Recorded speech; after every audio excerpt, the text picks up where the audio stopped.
anniversary getaway. My wife Jocelyne and I, Noah, had been married for 13 years. 13 years of hard work and hustle in different capital cities, leaving us little time to be together. So, for our 13th anniversary, I decided to surprise her with a week-long getaway in an isolated island, away from the chaos of the city we were used to. Little did I know that it would turn into a nightmare that we would never forget. The island was not vast, just a small piece of paradise with only one hotel that we had booked almost 3 months prior to our vacation. It was the kind of place where couples go to reignite their love.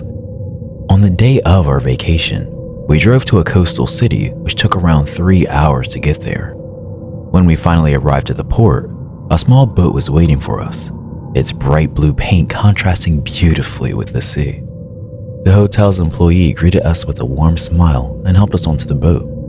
We sat down and held onto the sides as the boat gently swayed with the waves. The sound of the sea lapping against the boat was soothing, and we felt our excitement building as we approached our destination. As we neared the island, we could see the hotel perched on a hill overlooking the sea. Its white walls and red-tiled roof stood out against the verdant landscape.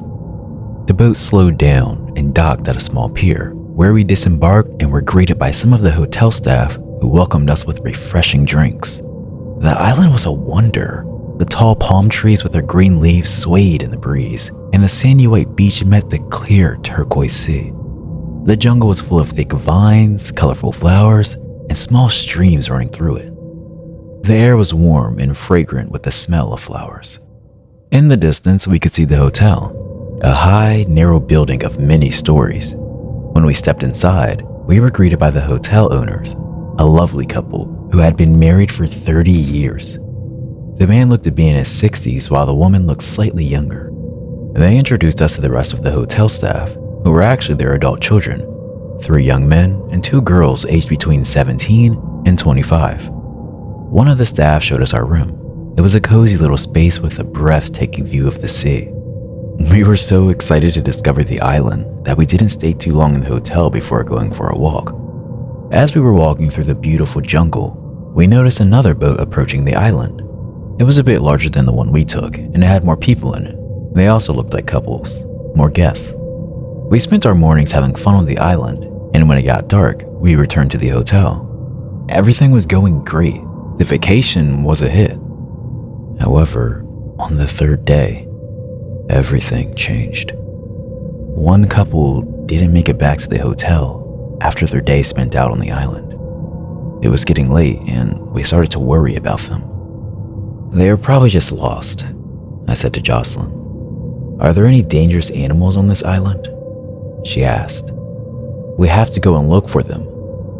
The voices of the guests grew louder about the situation.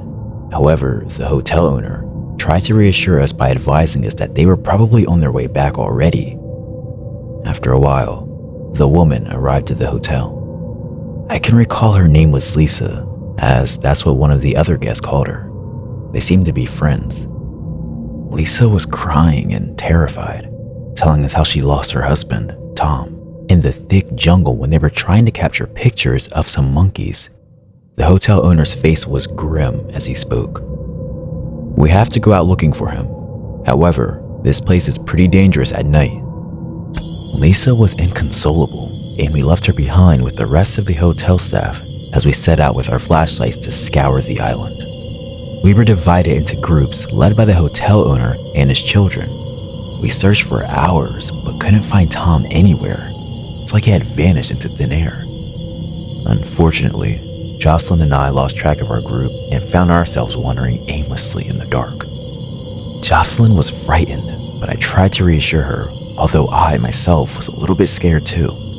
It was so dark out that I could barely see my hand before my eyes, the only light coming from the full moon that was partially obscured by the thick fog that enveloped the island.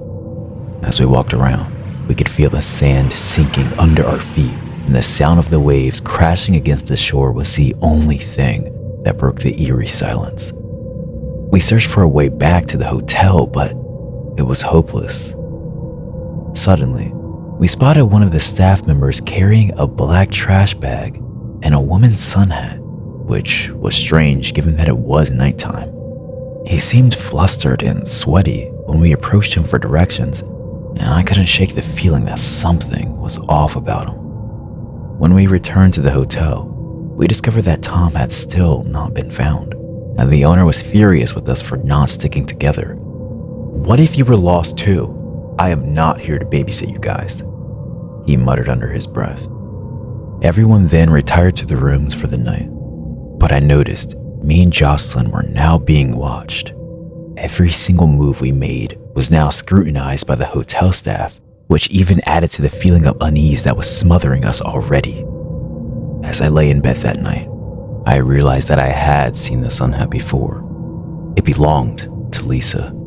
I was pretty sure I saw her holding it while she was telling us about what happened to her. The hotel staff's strange behavior and the mysterious disappearance of Tom made me suspicious. But the next morning, I confirmed that something was wrong with this hotel and its workers. We noticed Lisa wasn't there during breakfast, and when I asked about her, the other guests started questioning where she was too. The hotel owner looked me in the eyes with a blank expression as he told us, "She was sent back home while we tried to find her husband." I wasn't convinced at all, but for some reason everyone else was. After breakfast, we were once again all out looking for Tom. I asked Jocelyne to pretend to be sick so that we could slip away from the group and investigate the hotel on our own. Now that I am more attentive to the hotel's interior, a sense of unease settled over me. The hotel hallways were dimly lit, with just enough light to make out the outdated decor that surrounded me. The antique furnishings looked as if they had been plucked from a different era. The paintings on the walls caught my eye, and I couldn't help but feel uneasy as I looked at them. They depicted real humans, their eyes seeming to bore into mine. As we began to walk through the hotel corridors, we found trash bags that contained clothes that I was sure belonged to the missing couple, Lisa and Tom, as I've seen them many times wearing them. Suddenly, a faint sound caught my attention, like a ghostly whisper trying to go unnoticed. I stopped in my tracks, straining my ears to catch the source of the whisper. Jocelyne gripped my arm, her eyes wide with fear. The sound seemed to be coming from behind a closed door at the end of the hallway. With cautious steps, we approached the door, our hearts pounding in our chests. As I reached out to turn the doorknob, a voice echoed in my mind, warning me to be careful. But curiosity got the better of me, and I slowly pushed the door open. The room was dimly lit, and the air was heavy with a musty smell. We entered cautiously, our eyes adjusting to the darkness. The room was filled with photographs, hundreds of them, scattered across a large table. They were pictures of couples just like us, enjoying their time on the island. But as I looked closer, I realized something chilling. Some of the couples in the photographs were missing. Their faces had been crossed out with a red marker. Before we could process what we were seeing, a noise came from behind us. We turned around to find ourselves face to face with the hotel owner. His expression was twisted with anger, and in his hand, he held a knife gleaming in the dim light. "Are you lost?" he growled, his voice drooping with malice. "You were not meant to be here. No one is." Fear consumed us as we realized the danger we were in. Without thinking, I grabbed Jocelyne and charged towards him, pushing him out of the way, and began to run as fast as we possibly could. I could hear his footsteps close behind us as we sprinted through the dimly lit corridors, our only goal, to escape. As we reached the exit, we heard a blood-curdling scream.